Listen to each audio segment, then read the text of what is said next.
بسم اللہ الرحمن الرحیم والصلاة والسلام علی سید رسول اللہ وعلی آلہ وصحبہ اجمعین۔ معزز ناظرین و سامعین کرام، السلام علیکم ورحمۃ اللہ وبرکاتہ۔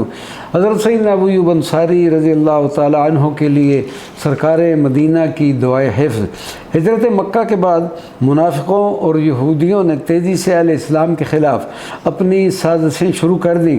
سرکار دو عالم صلی اللہ علیہ وسلم کو ان سازشوں کا جب علم ہوا تو آپ صلی اللہ علیہ وسلم نے صحابہ کرام کو ہدایت فرمائی کہ رات کو ہتھیار باندھ کر سویا کریں اور کچھ آدمی جاگ کر پہرا دیا کریں تاکہ قریش مکہ اور دوسرے دشمنوں کے اچانک حملے کا تدارک کیا جا سکے۔ ایک موقع پر حضرت ابو ایوب انصاری رضی اللہ تعالیٰ عنہ نے رات بھر پہرا دیا، جس پر سرکار مدینہ صلی اللہ علیہ وسلم نے ان کے حق میں دعا مانگی، اے ابو ایوب، خدا تمہیں اپنے حفظ و امان میں رکھیں کہ تم نے اس کے نبی صلی اللہ علیہ وسلم کی حفاظت کی۔ اس دعا مبارکہ کا یہ اثر ہوا کہ حضرت ابو ایوب انصاری رضی اللہ تعالیٰ عنہ نہ صرف ساری زندگی پھر اپنے مصائب و آلام سے محفوظ رہے بلکہ وسائل کے بعد بھی صدیوں غیر مسلم ان کی قبر مبارک کی حفاظت اور نگرانی کرتے رہے۔ حکومت ترکی اور عوام اب بھی ان کے مدار پر انوار کی جس طرح تزئین و آرائش اور حفاظت کر رہے ہیں، یہ صرف اور صرف سرکار مدینہ صلی اللہ علیہ وسلم کی اس دعائے مبارکہ کا اثر و فیض ہے جو انشاءاللہ العزیز تا ابد ان کے حق میں جاری و ساری رہے گا۔ مدار پر انوار حضرت سیدنا ابو ایوب انصاری رضی اللہ تعالیٰ عنہ، حضرت ابو ایوب انصاری کی قبر مبارک مدتوں سے زمین میں مستور یعنی چھپ چکی تھی، لیکن دنیا کہ ہر مسلمان کو یہ علم تھا کہ اسلام کا یہ بطل جلیل فصیل قسطنطنیہ کے سائے میں مدفون ہے۔ فتح قسطنطنیہ کے بعد سلطان محمد الفاتح نے فوراً حضرت ابو ایوب انصاری رضی اللہ تعالیٰ عنہ کی جائے لحد کی تلاش شروع کر دی۔ کئی میل زمین کا کھدوانا آسان کام نہ تھا، چنانچہ فتح کے 3 دن بعد سلطان نے شیخ العصر اور اپنے مرشد حضرت طاق شمس الدین سے التجا کی کہ حضرت ابو ایوب انصاری کی مدار اقدس کی تلاش میں میری مدد فرمائے۔ حضرت شیخ نے فرمایا کہ میں نے فصیل کے باہر ایک جگہ نور کو دیکھا ہے جو زمین سے آسمان تک جا رہا تھا، کیا عجب حضرت ایوب کی یہی لحد ہو۔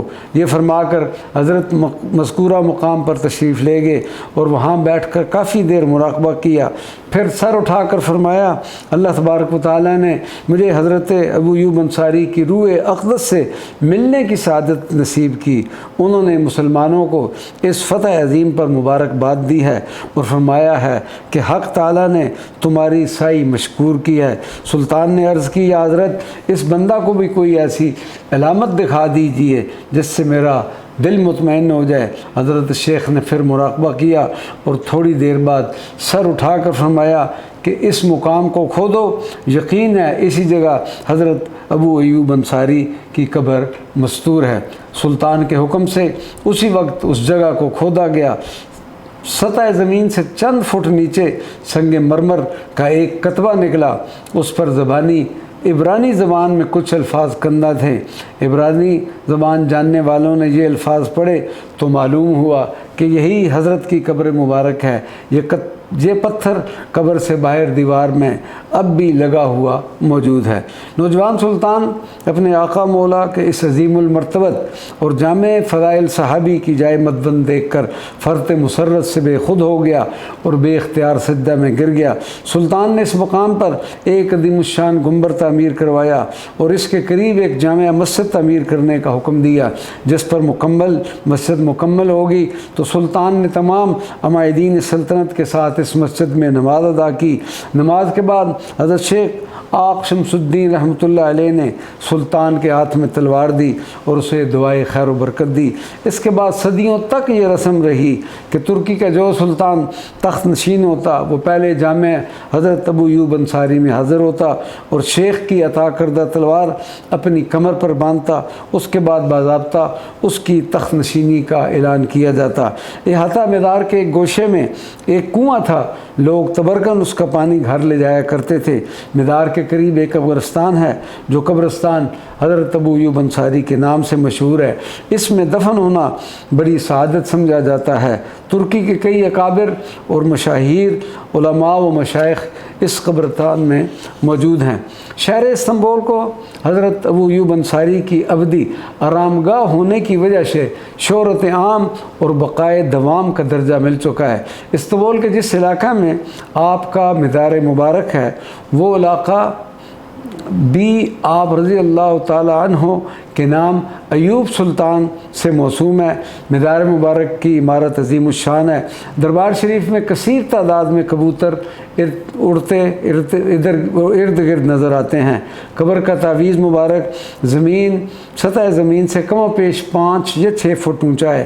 اس کے چاروں طرف میں سفید پیتل کی جالی مبارک لگی ہوئی چمکتی نظر آتی ہے۔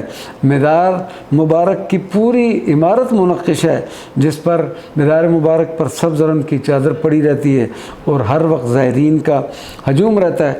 شہر سے یہاں پہنچنے کے لیے ہر وقت بآسانی ٹیکسیاں، بسیں اور پرائیویٹ گاڑیاں ہر وقت ملتی ہیں۔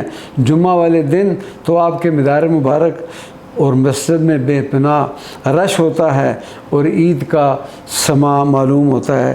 انشاءاللہ اگلے کلپ میں مزار مبارک پر حاضری کا خصوصی شرف حاصل ہونے کی رودات بیان کریں گے۔ وما علینا الا البلاغ المبین۔